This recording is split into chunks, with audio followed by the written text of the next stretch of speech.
سلامونه او نیکې هیلې مې ومنئ درنو دوستانو. زه پټان افغان مو په پښتو کمپیوټر زده کړو خپرونه کې هرکلی کوم. هیله لرم چې روغ جوړ او خوشحاله اوسئ. درنو دوستانو، د السټریټر زده کړې تر عنوان لاندې کورس په نننۍ برخه کې به په دې باندې کار وکړو چې سلیکشن ټولز څه ته وایي او د کومو اهدافو لپاره استعمالیږي. راځو السټریټر اوپن کوو. په السټریټر کې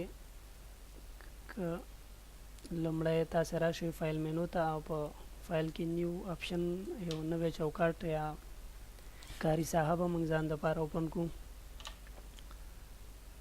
فرض یې کې یو ساحه موږ واخیستله، په دې کې موږ غواړو یو ډیزاین وکړو او په دې باندې کار وکړو چې سلیکشن ټول څه ته وایي او د کومو اهدافو دپاره کارول کیږي.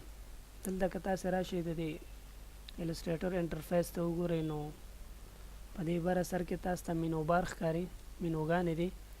دا لاندې چې دی دې ته ټولز بار وایي او دې ته پینلز وایي.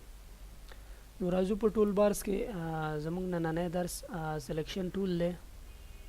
نو مخکې له دې چې د سلیکشن ټول په دغې باندې وغږېږو او راځو یو څه جوړو تر څو هغه سلیکټ کړو. فرض کې موږ یو شیپ جوړ کړه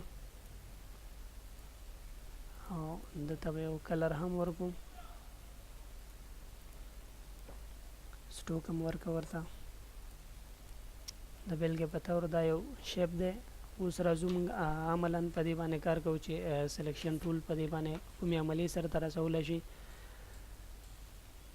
تر هر څه لومړی چې دی سلیکشن ټول چې دی موږ د انتخاب کولو دپاره یا سلیکشن کولو دپاره کارو. فرض که موږ داسې یو دغه راکش کوو، دا ایریا موږ سره سلیکټ شوله، موږ کولی شو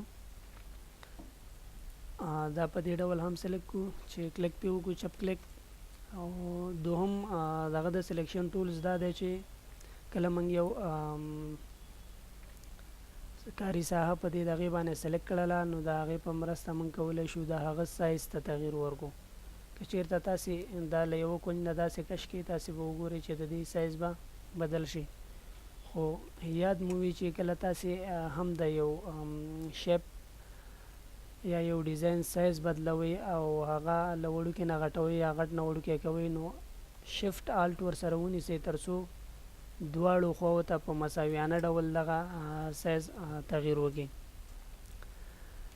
د السټریټر د سلیکشن ټول دریم کار چې دی هغه موږ کولی شو د هغې په مرسته یو ډیزاین، یو لیکنه یا هر څه چې موږ په ډیزاین کې کارولي وي هغه له یو ځای نه بل ځای ته یوسو، یعنې بې ځایه کولی شو.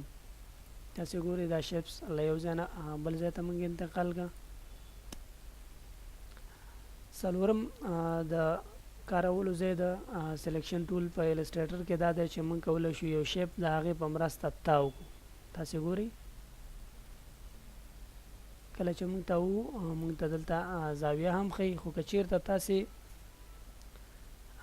یو څلور ضلعي یا هر ډیزاین چې وي هغه تاسې غواړئ چې د 45 درجو په زاویه باندې تغییر کړئ، نو شفټ ورسره ونیسئ، هغه به 45 درجو سره تغییر وکړي.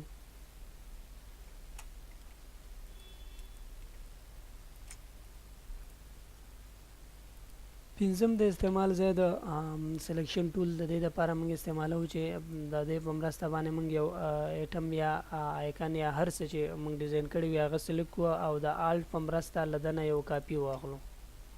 د آلټ په مرسته له دنه یو کاپي واخلو. که چېرته تاسې د کاپي اخیستلو پر وخت کې غواړئ چې ستاسې کاپي مستقیما له بلې دغې سره سیده راشي، نو د شفټ بټن ورسره ونیسئ، آلټ او شفټ دواړه یو ځای ونیسئ، نو سیده مستقیما به دا راځي. که چېرته تاسې بې ځای کړئ نو دا به د 45 درجو زاویې په مقابل کې تغییر وکړي او سیده ډول به واخیستل شي. څه ګورئ 45 درجې همداسې. او که چېرته سټرایټ ښکته ترې راشو نو په 90 درجو په دغې باندې او ښي لاس ته هم په همدې ډول. نو تاسو کولی شئ په دې ډول مساوي کافي واخلئ. دا اوس موږ د نن ورځې خپرونه تر هغې چې له یو بلې نوې موضوع سره ستاسې په درانه حضور کې حاضرېږم. په لوی الله تعالی مو سپارم. د خدای په امان.